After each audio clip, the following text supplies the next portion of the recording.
Sepekan setelah tahun baru, harga kebutuhan pokok di Pasar Kosambi Kota Bandung masih melambung. Harga cabai rawit merah masih Rp70.000 dari harga normal sekitar Rp50.000 per kilogram. Harga cabai paling pedas itu sempat mencapai Rp100.000 per kilogram pada periode Nataru kemarin. Harga cabai merah juga masih Rp50.000 di atas harga normal biasanya sekitar Rp40.000 per kilogram. Tidak hanya cabai-cabean, harga telur yang menjadi sumber protein utama masyarakat luas juga masih tinggi, mencapai Rp30.000 dari biasanya Rp26.000 per kilogram. Menurut pedagang, harga bahan pokok sulit turun karena pasokan banyak dibeli pengelola dapur MBG. Turun harga pasar kayak cabai, kayak bawang merah pada turun. Dari berapa ke berapa? Dari 80 sekarang cabai keriting 50. Rawit merah dari 100 sekarang 70. Kalau rawit hijau gimana? Rawit hijau mah ada kenaikan sedikit, sekarang jadi 90. Dari berapa ke berapa? Dari 60 50 biasanya. Akibat kenaikan serempak harga bahan pokok, pembeli kini mengurangi belanja. Omset pedagang pun turun sekitar 30%. Dari Bandung, Jawa Barat, Ervan David, iNews melaporkan. Sepak bola yang seharusnya sportif berubah jadi ajang adu jotos. Aksi kekerasan terjadi di pertandingan sepak bola Liga 4 Zona Jawa Timur antara Putrajaya Pasuruan melawan Perseta Tulung Agung. Salah satu pemain Putrajaya menerjang pemain Perseta dengan tendangan kungfu hingga terkapar.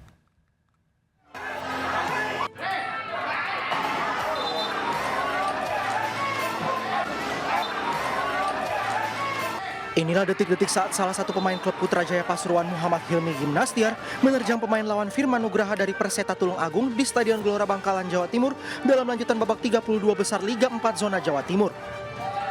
Tendangan kungfu pelaku dengan telak mengenai dada korban hingga terkapar dan harus dievakuasi ke rumah sakit. Akibat insiden ini, wasit memberi kartu merah langsung dan mengusir pelaku tendangan kungfu dari pertandingan. Beruntung korban kini kondisinya sudah membaik. Tidak hanya itu, Putrajaya Pasuruan juga merilis surat pernyataan yang menyatakan bahwa pelaku resmi dipecat dari klubnya.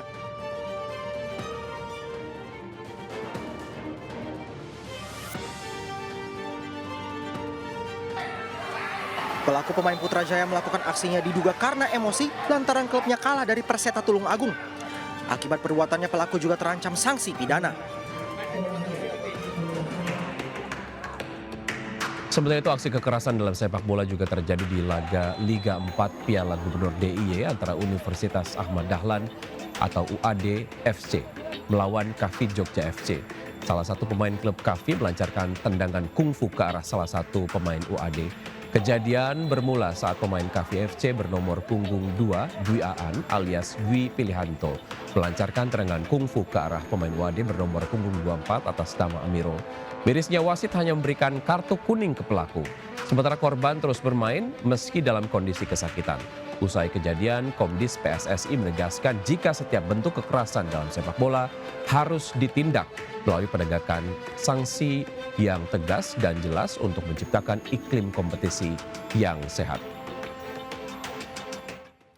Tak hanya membantu memadamkan api saat terjadi kebakaran atau evakuasi ular berbisa yang berbahaya, tugas damkar kini bertambah, yakni membawa remaja berusia 15 tahun ke tempat hitan. Keluarga terpaksa meminta bantuan damkar usai sang remaja menangis ketakutan hingga berontak saat dibawa ke klinik hitan.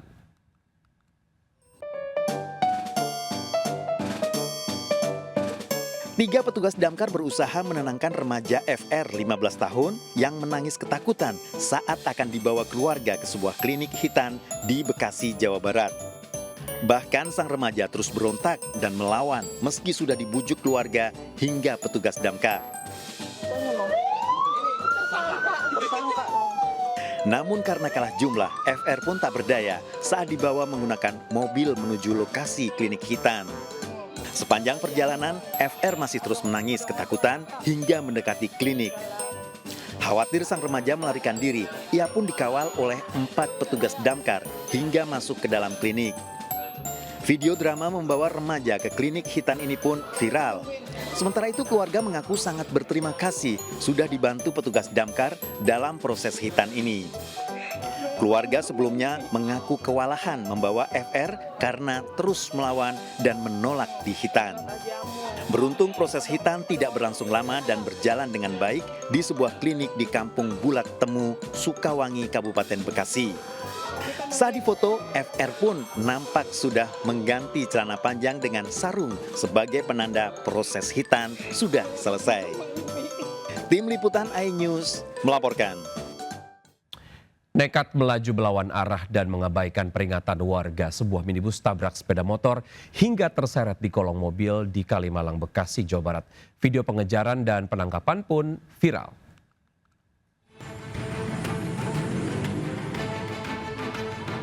Minibus silver yang dikemudikan seorang pria terekam melarikan diri usai menabrak sepeda motor di Jalan Arteri Kalimalang, Jakasampurna, Kota Bekasi, Jawa Barat. Sampai ke Jalan Jakasampurna. Bahkan sepeda motor masuk ke dalam kolong mobil hingga terseret beberapa meter. Diduga sopir panik menabrak motor setelah sebelumnya melawan arah dan menyenggol mobil lain. Mobil akhirnya berhenti usai dikejar warga. Mobil pelaku pun alami sejumlah kerusakan usai diamuk. Pengendara motor selamat dan hanya mengalami luka ringan. Sedangkan sopir minibus diamankan petugas kepolisian Polsek Bekasi Kota untuk dimintai keterangan. Dari Bekasi, Jawa Barat, Rahmat Hidayat, iNews melaporkan. Ya, pemirsa, lagi-lagi kerusakan rem menjadi pemicu kecelakaan beruntun di Kabupaten Bogor, Jawa Barat. Truk menabrak angkutan umum dan sepeda motor yang ditumpangi satu keluarga hingga terseret 10 meter. Sementara di Ponorogo, Jawa Timur, ambulans tabrak mobil dan rumah usai sopir hilang kendali karena menghindari tabrakan dari arah berlawanan.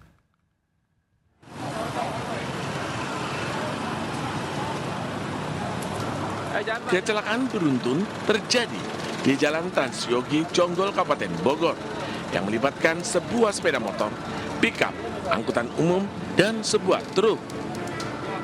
Kejadian berawal saat sepeda motor yang berbonceng 3 orang hendak berputar arah menuju Cilengsi. Namun dari arah berlawanan, pickup pengangkut galon melaju kencang. Diduga alami remblong menghantam sepeda motor bersama ketiga korbannya hingga terseret 10 meter.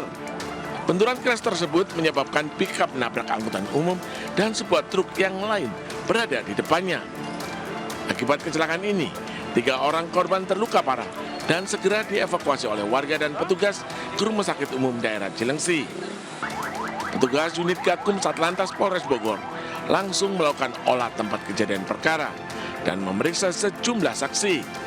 Sementara itu, seluruh kendaraan yang terlibat kecelakaan beserta para sopir diamankan polisi. Dari Kabupaten Bogor, Jawa Barat, Cahyat Supriyatna, iNews melaporkan. Mobil ambulans siaga milik Desa Koripan, Kecamatan Bungkal, Ponorogo ini menabrak tembok rumah warga di Desa Ngasinan, Kecamatan Jetis, Ponorogo. Akibat benturan, tembok ambrol dan bagian depan ambulan ringsek. Menurut warga, ambulan yang kosong tanpa penumpang ini melaju kencang di jalan desa dan kaget saat berpapasan dengan mobil lain dari arah depan. Kemudian sopir banting setir ke kiri menabrak mobil yang sedang parkir hingga tembok pagar milik warga. Akibat kejadian ini, sopir ambulan terluka ringan dan dibawa ke puskesmas terdekat. Dari Ponorogo, Jawa Timur, Ahmad Subhi, iNews melaporkan.